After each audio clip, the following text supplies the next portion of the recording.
sinzi abantu igihe bazumvira igisobanuro cy'ubuzima.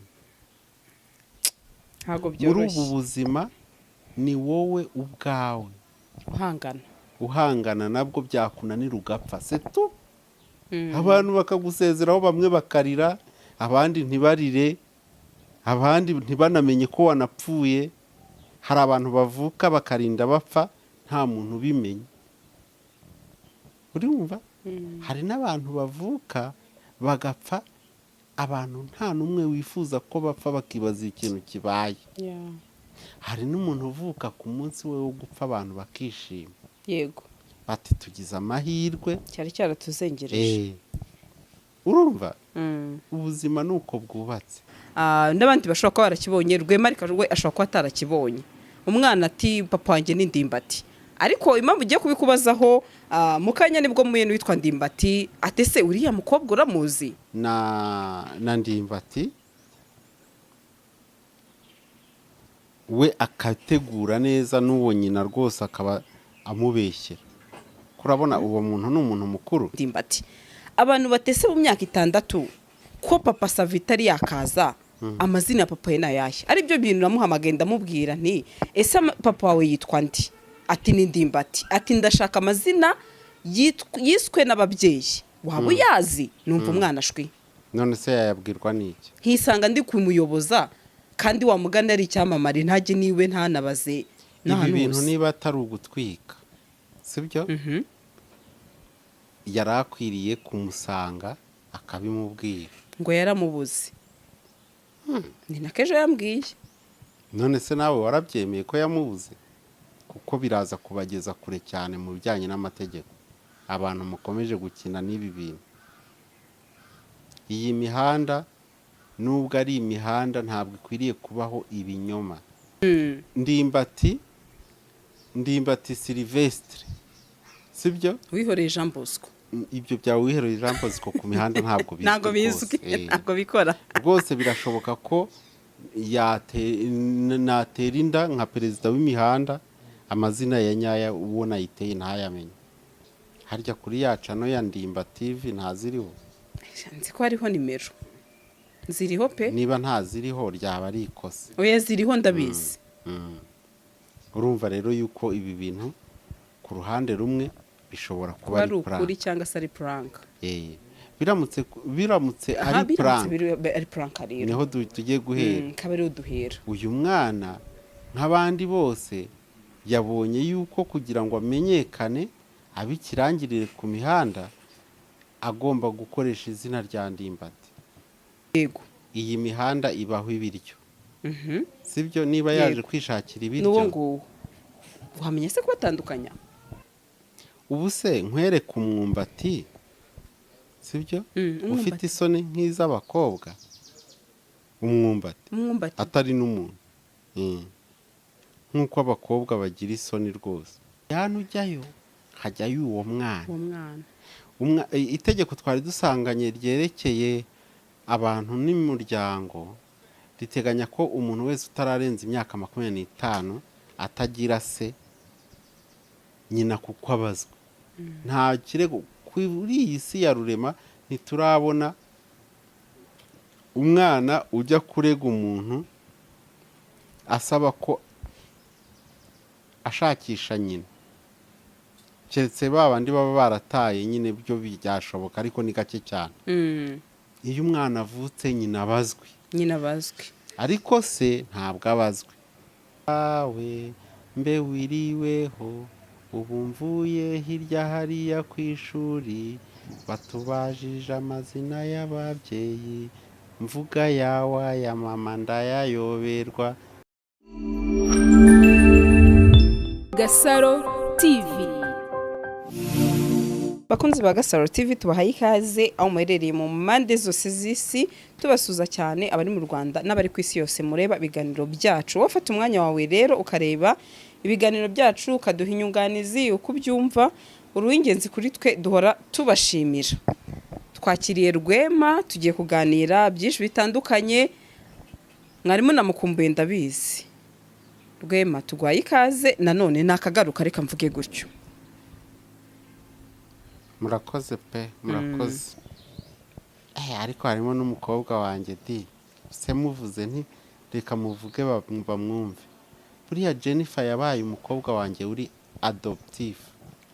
Jennifer uhe wo ku mihanda. oh Narabonye ukuntu ahora ababaye neza mu biganiro bye, mbona ibitekerezo by'ukuntu ari byiza, ariko mbona akababaro yatewe no kubura ababyeyi.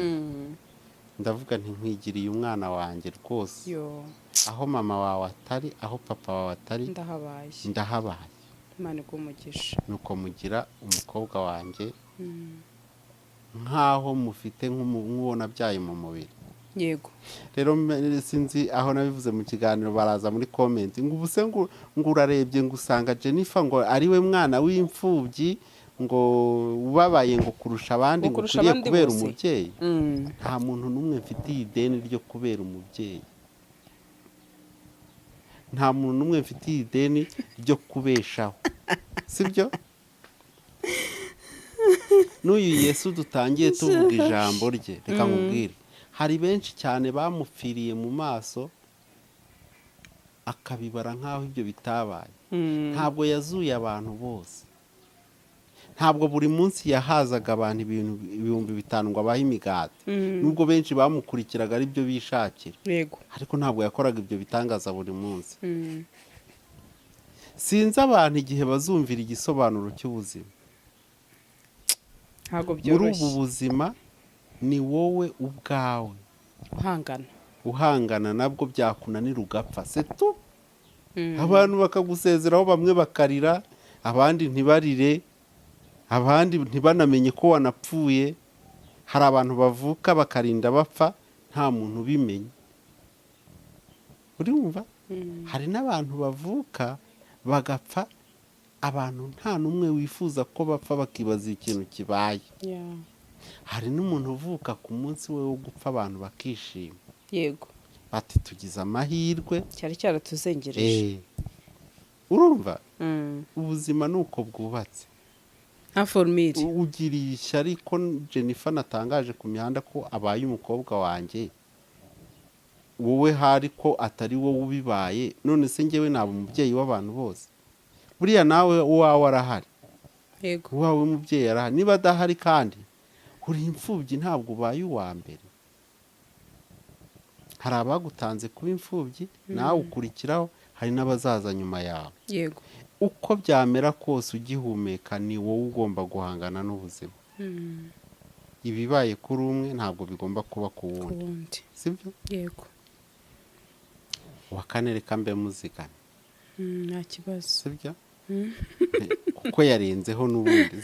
Bari batatu. Ntacyo aza kutumarira, ariko rero turamushimye. Uyu wa kane nawe turamushimye. Sibyo?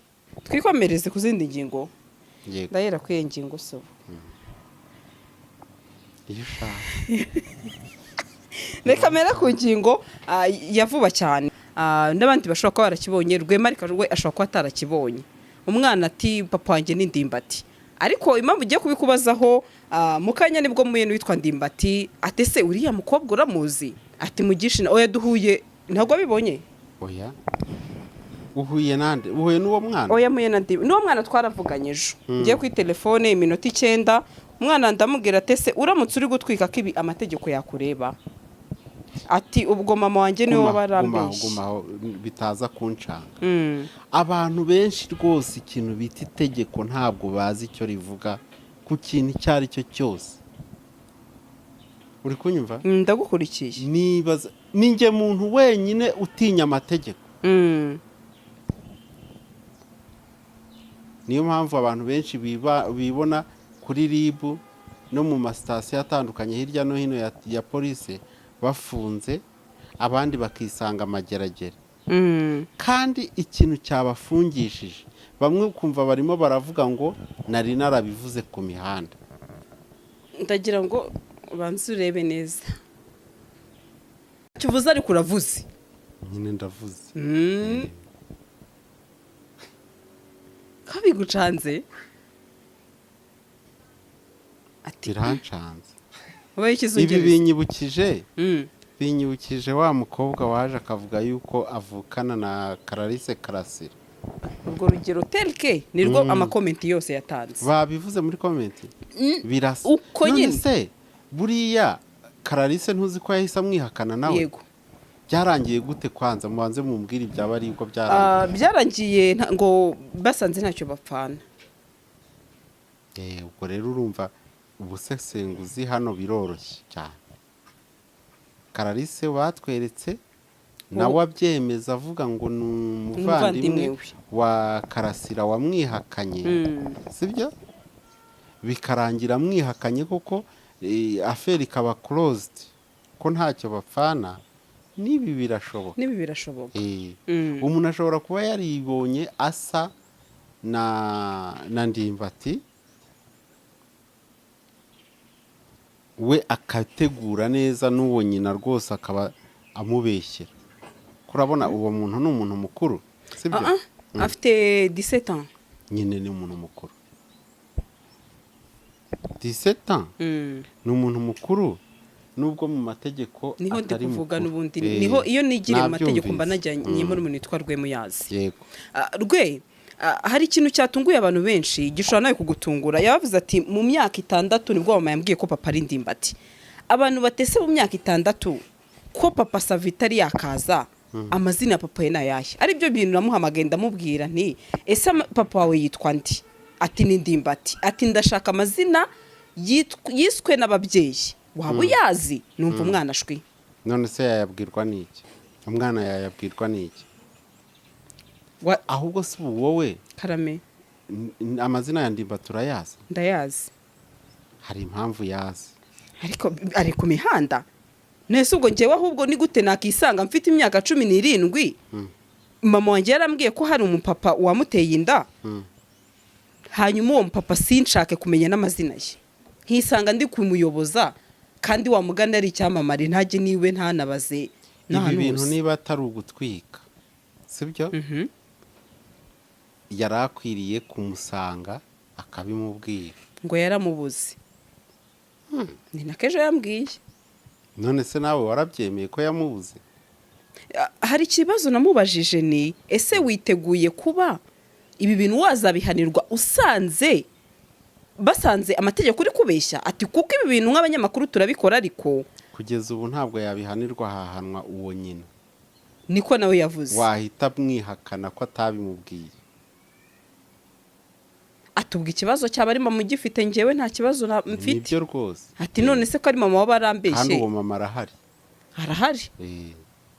rero inama ya mbere yihutirwa ni Ndimbati ugomba gukurikirana ibi bintu kandi akamenya ko birangiye sibyo n'impinja barazizana akaziheka si twabonye nanone mu kiganiro ahetse uruhinja se yego nubwo mwashoje muvuga ko ari puranka niyi ishobora gusoza ari puranka cyangwa se bigasoza ari ukuri biramutse bishoje ari puranka ariko byaba ari bibi kuko ntabwo ari uyu mwana ari uwo nyina ntibaratubwira ngo ni puranka puranka bikwiriye kurangira abantu bahita bavuga ngo ni puranka kuko biraza kubageza kure cyane mu bijyanye n'amategeko abantu mukomeje gukina n'ibi bintu iyi mihanda nubwo ari imihanda ntabwo ikwiriye kubaho ibinyoma buri kinyoma bitewe n'ingaruka cyagira ku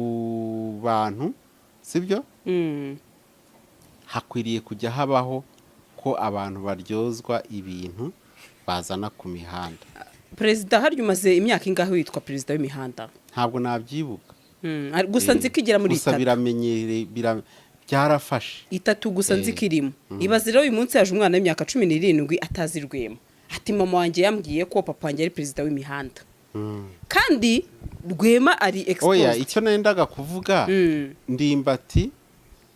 Ndimbati Sylvestre sibyo wihoreye Jean Bosco ibyo byawe wihoreye Jean Bosco ku mihanda ntabwo bizwi ntabwo bikora rwose birashoboka ko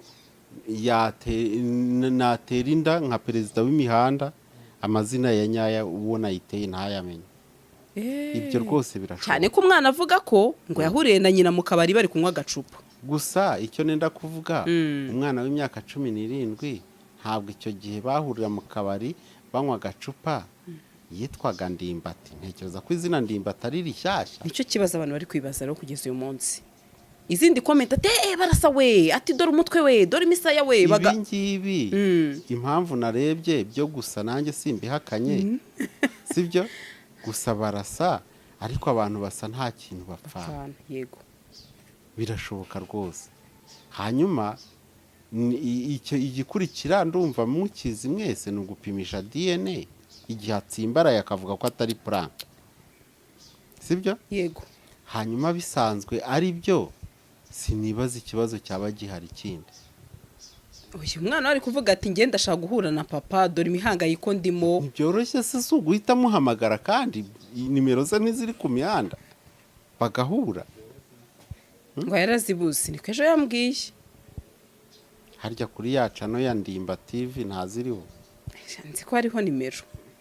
Ziriho pe? Niba ntaziriho ryaba ari ikosa. Oya ziriho ndabizi. Urumva rero yuko ibi bintu ku ruhande rumwe bishobora kuba ari prank. Ukuri cyangwa se ari prank. Biramutse ari prank rero. Niho tugiye guhera. Kabariho duhera. Uyu mwana nk'abandi bose yabonye yuko kugira ngo amenyekane abikirangirire ku mihanda agomba gukoresha izina rya Ndimbati, sibyo? Twabonye abantu benshi baza ku mihanda bakagira izina buririraho bikemera. Ubu se Joyeuse ntivugiye ko akunda Juno. Ubu asigaye ahimba indirimbo rwose ikabi ya mbere ku mihanda. Babandi mujya muvuga ngo nabahanzi bemewe bibirangirire bagashya. Imana ifite ukuntu yikorera ibintu byayo. Noneho hari undi wavuze ati ngewe ndi Miss wa fake witwa Darina. Akabikora bigatwika bikemera. Hari undi mwana nabonye wigana Mwanafunzi ahita yiyitana Mwanafunzi biremera. Abantu bahubwo Mwanafunzi wa nyawe arazima. Kuki uyu we abonye isura ye isa na Ndimbati atavuga ko ari umwana we kandi bikemera? Iyi ni case byaba ari prank.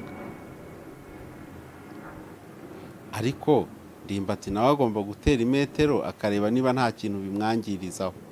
Umwana ngura no kuriya ntabwo yamwangiriza nk'uko yaba ari uruhinja. Sibyo? Yego. Hanyuma mwe mwaganiriye yamwemeye se? Njye nabimubajije. Ndamubwiye se Ndimbati twabonye umukobwa imihanda avuga ko ari uwawe kandi koko muraza. Atari ko se ubu ko nsa namuzuramuzi uwo basa cyane nawe bivugwa ko ari murumuna we. Byavugwaga mbere ko ku matayito ngo ni murumuna we ariko ntacyo bapfana. Uramuzi? Ati se ko dusa fotokopi kandi akaba nta kintu mpfana nawe. Ati ni nk'uko uriya nawe rero yaje ku mihanda avuga ko njyewe nawe dusa ndu papa we. Ati kandi jya uriya mukobwa rwose nta hantu muzi. Reka nkubwire turacyari kuri side yuko byaba ari prank. Yego. Iyi mihanda ibaho ibiryo. Sibyo? Niba yaje kwishakira ibiryo n'uwo nguwo wamenye se ko batandukanya. None se barabona badasa nyine nanone. Oye n'amasura rwose photocopy. Noneho n'ubwanwa nuko byagenze. Ahubwo iyi foto yishyire muri nuza muri thumbnail abantu barebe. Ahubwo ababasa kurusha noneho wa mukobwa. Aba barasa cyane. Ariko nta sano y'amaraso bafitanye. Ngo ntayo. Ubu se nkwereka umwumbati, sibyo? Ufite isoni nk'iz'abakobwa. Umwumbati atari n'umuntu. Nk'uko abakobwa bagira isoni rwose.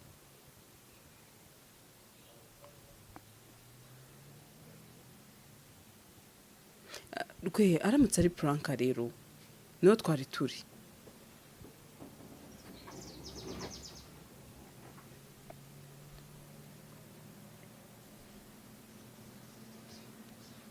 Abantu bati Ndimbati umwana aramutse atari uwawe, ati abantu baba bamaze noneho ati kukwangiriza izina byaba biteye ubwoba, abandi bati gerageza ukoreshe DNA test bigaragare ko uyu mwana nta kintu umupfana. Ndumva ibintu byabaye akasamutwe rwose birashoboka cyane. ntacyo mwumva turaza kuwunyereka twikomereze. Kwereka kuri hafi se uri hafi. Ntabwo uri kure. Mwereka umwumbati ufite isoni neza nk'uko n'umuntu agira isoni, sibyo? Umbwira iyo fenomene nayo ukuntu yagenze ngo bigende gutyo.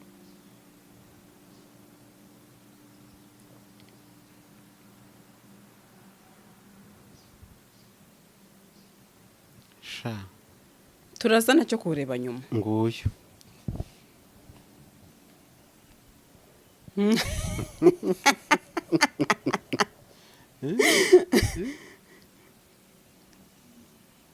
Beaucoup de gens dans ce film Emmanuel qui a honte, c'est la première fois pour moi.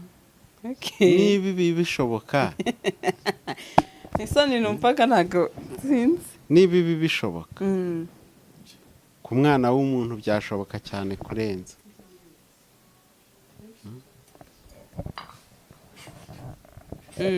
Ku mwana w'umuntu byashoboka cyane kurenza. Yego. Hanyuma ndagira ngo unsobanurire niba bariya basa bose kandi nta sano bafitanye.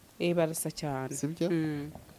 Ubu ngewe nuko ntawe muntu ndabona dusa, ariko byanze bikunze barahari. Ntago babura. Dore nigeze kumva nuko yapfuye ntanamumenye tudahuye. Bavuga ngo nsa n'umugabo wahoze ayobora intara y'amajyaruguru yitwa Bose ni Bamweme. Ariko ngewe namureba nkabona tudasa. Ni nk'ukuntu muri komenti zimwe nkisoma komenti bavuga ngo nsa nanjye na Ndibati. Ariko ngewe nkareba rwose nkabona wapi. Bariya sera? Wapi. Rwose igisubizo ni wapi. Ariko aba bantu nyeretse barasa. Ukibona uyu mwana ubonye basa. Ari umwana ndarebye mbonye basa. Ariko unyeretse aba ba kabiri bo basa cyane nk'intobo. Intobo nizo ngo zisa cyane. Urumva? Rero uyu mwana w'umukobwa niba ari uwa Ndimbati byanyacyo. Step ya mbere ntabwo ari ku mihanda, ni DNA. Yego. Cyangwa amategeko. Amategeko se ngo amarike. Amategeko ntabwo Ndimbati ari umuntu wajyana mu mategeko yakwihakanye kandi abona ari byo. Yego. Umutima wa Ndimbati ntabwo byageze iyo hose. Umuntu bijya mu mategeko, ibikwiriye kujya mu mategeko n'ibiriya byaba Bruce Melody na niba ari Agasaro ni agakihari. Gasaro Diane. Diane. Ni Gasaro se? Ndumva ari Gasaro Diane. Nimba ntibeshye gusa nzi ko ari Diane. Nibyo bikwiriye kujya mu mategeko. Ariko si Diane ujyayo, hajyayo uwo mwana. Itegeko twari dusanganye ryerekeye abantu n'umuryango riteganya ko umuntu wese utararenza imyaka 25 atagira se nyina kuko abazwa. Nta kirego kuri iyi si ya rurema ntiturabona umwana ujya kurega umuntu asaba ko ashakisha nyina. Keretse babandi baba barataye nyine byo byashoboka, ariko ni gake cyane. Iyo umwana avutse nyina abazwi. Ariko se ntabwo abazwi. Akenshi ndetse no mu muco wa Kinyarwanda bavuga ko umwana amenya se abibwiwe na nyina. Ni kenshi cyane twabonye ku mihanda n'ahandi ababyeyi bibeshya b'abagabo bibeshya ko abana baba mu rugo ari ababo. Kugeza ubwo byamenyekanye leta yo mu gihugu kimwe igiye guhemba buri mubyeyi wese urengeje abana 5 kuko kubyara byari ingume. N'imburayi ubu ngubu za Canada abantu bafite abana benshi barahembwa. Yego. Sibyo? Icyo gihugu ryavuze ngo buri muntu wese urengeje abana 5 buri mwana urengaho ni miliyoni y'amadolari kuri buri mwana urenga kugira ngo bashishikarize kubyara. yego noneho umubyeyi yicaza umugore ati rero madame hari amabanga amwe n'amwe naguhishe bibaye ngombwa ko nyakubwira ubu nyine. urabona dufite abana 3 hano mu rugo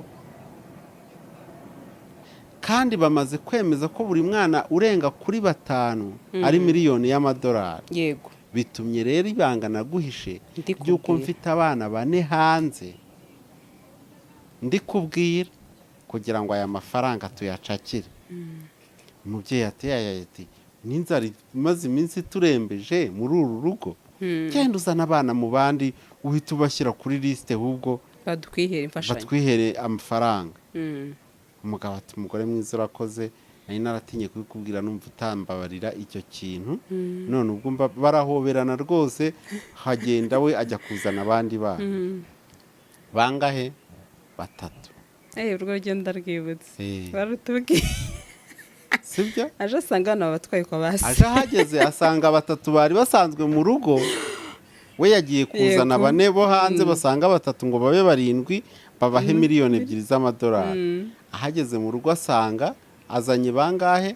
azanye 4. ahageze asanga hasigaye 1 baba 5 kandi barahembera abarenga kuri 5. atase abandi bana 2 bagiye ati none se wari uzi ko ari wowe ubyara hanze wenyine? base bamaze kubajyana. yewe intambara birarose ibyari imbabazi bibyara noneho amahane menshi. ntabwo ari wowe ubyara hanze wenyine, base baba bana 2 wibwiraga nawe ko ari abawe, nanjye ahubwo mbabarira nk'uko nakubabariye.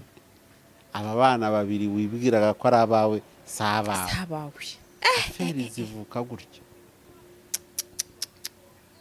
mu myaka rero 17 uyu afite, nta gitangaza cyaba cyarabayeho ko Ndimbati yaba yarahuye na nyina koko nk'uko abivuga mu kabari hakavamo umwana. birashoboka. icyatumye bikunda kuri Firidausi ntabwo yaba ari we yigiyeho. none si uyu munsi akaba ariyo mpamvu rero bimenyekanye uyu munsi, kandi Ndimbati tumuzi ku mihanda. abana benshi mu muco nyarwanda ababyeyi bakunze guhisha base b'abana, sibyo? ubwo twavuye ku ruhande rw'igihe byaba ari prank, twaje ku gihe ari reality. ariko kuri prank wavuye utatubwiye biramutse ari prank uko byagenda ni Ndimbati wabigena.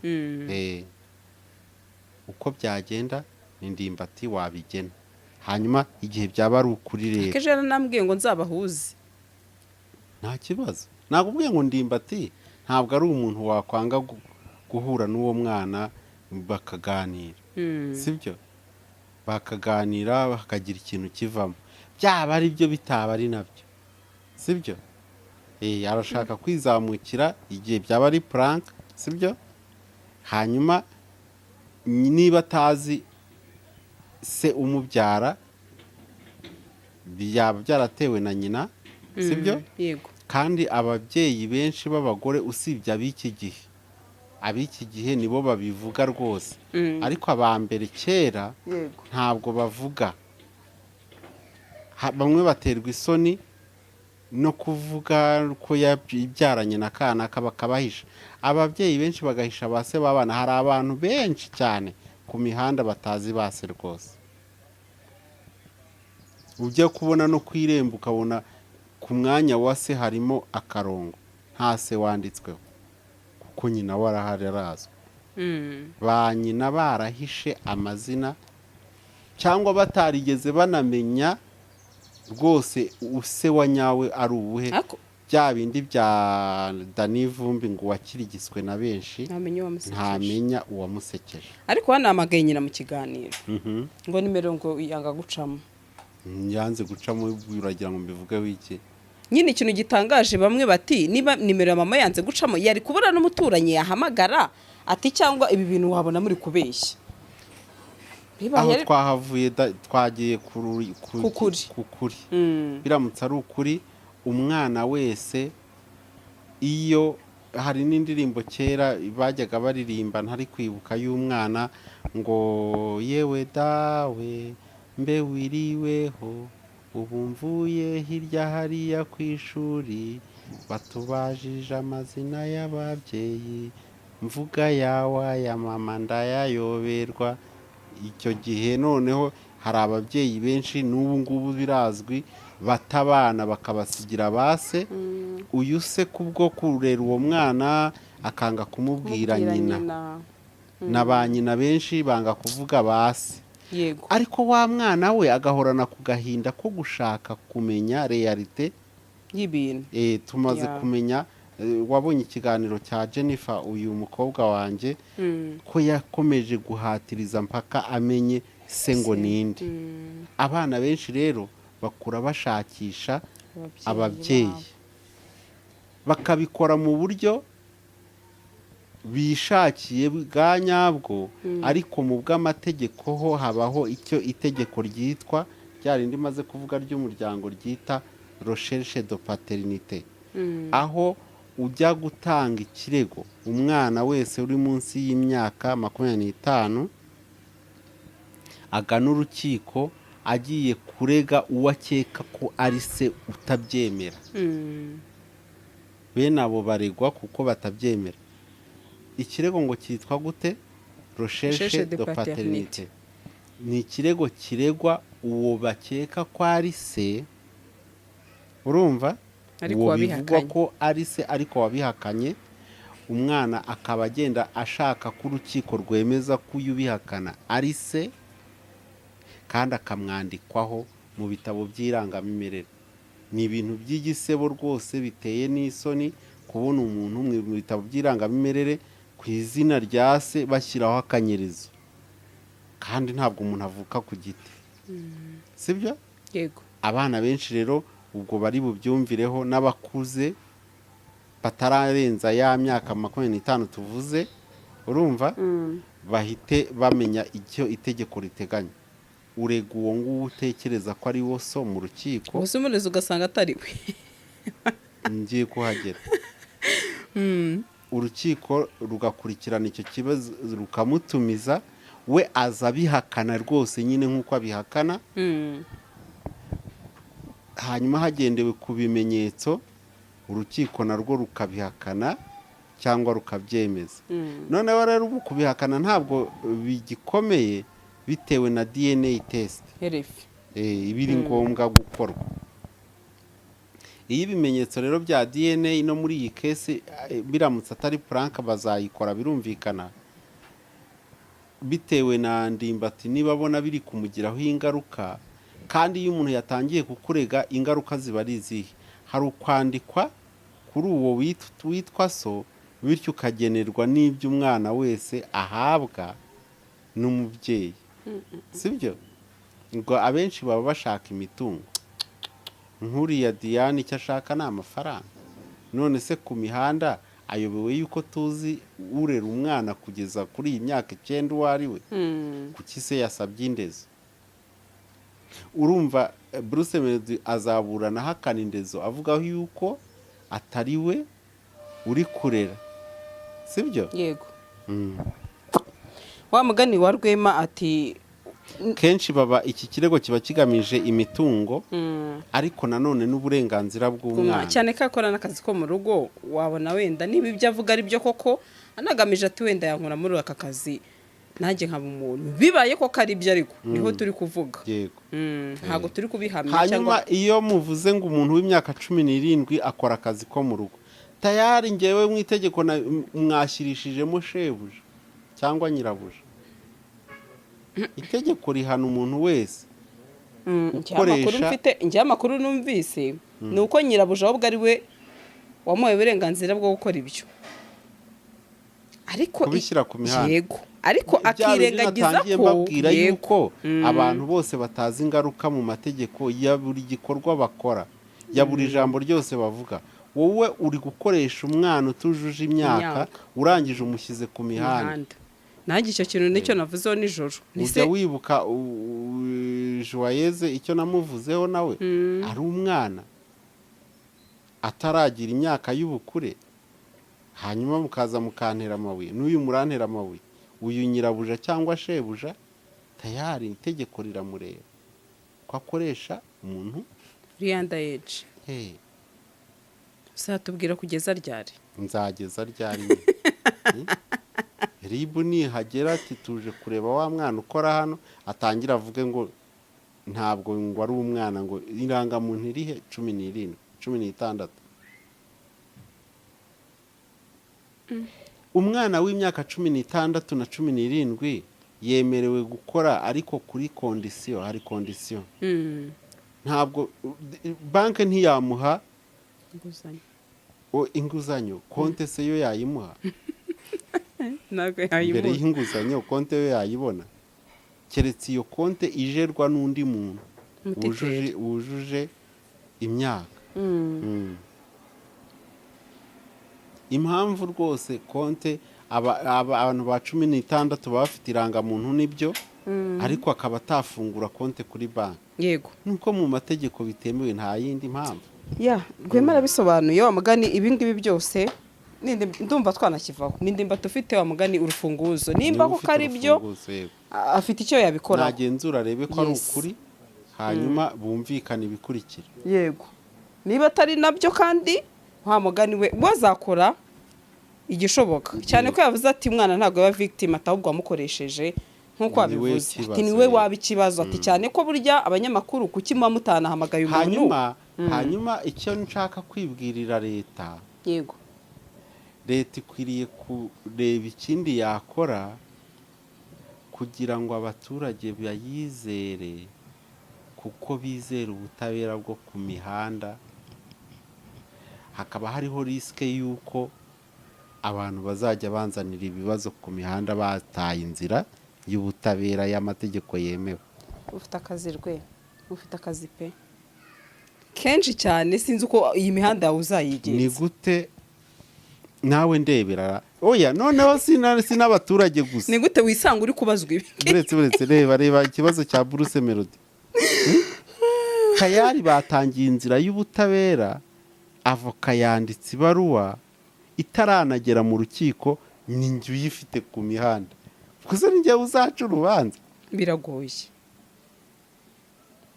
Ni ukuvuga ngo tandanse y'abaturage bari kugirira icyizere imihanda kurusha ubutabera nyabwo. Haba ari ikibazo gikomeye rero. Ibi bintu nibikura bigakura. Leta ikwiriye kugira ikintu ikora, hagatangwa inyigisho cyane cyane iyo mu midugudu hariya tuba, abantu bakakura, kuva ari abana bagakura bazi inzego, bakamenya gutandukanya buri kibazo urwego kireba. Kumva ngo birababaje kubona umupasiteri wa wundi harya twabivuzeho na King James agira ikibazo nka kiriya akajya kuri RIB. Ni ibintu bibabaje cyane. None se niba agiye kuri RIB abana bazajya? Aba batarakura urumva bazakura bazi yuko buri kibazo cyose kibaye ari ukujya kuri RIB. Noneho RIB kuko ibintu byayisanze atariyo bigomba gusanga, nuko nawe mu mutima we yigira inama yo kuvuga ngo RIB yaramurangaranye, atinya kuba perezida wa repubulika. Kweli mu nshingano, muri profile z'umukuru w'igihugu, ubu ibibazo byose dufite tubwire perezida, izo nzego ze zaba zibereyeho iki? Ni ikibazo nge nifitiye, kuki izi nzego zitizewe ku buryo buri kibazo kiza ku mihanda. Cyo ni ikibazo, ni devoir utanze. Ku rundi ruhande, Rwema, imihanda yawe rero iri kunyerera. Gasaro TV.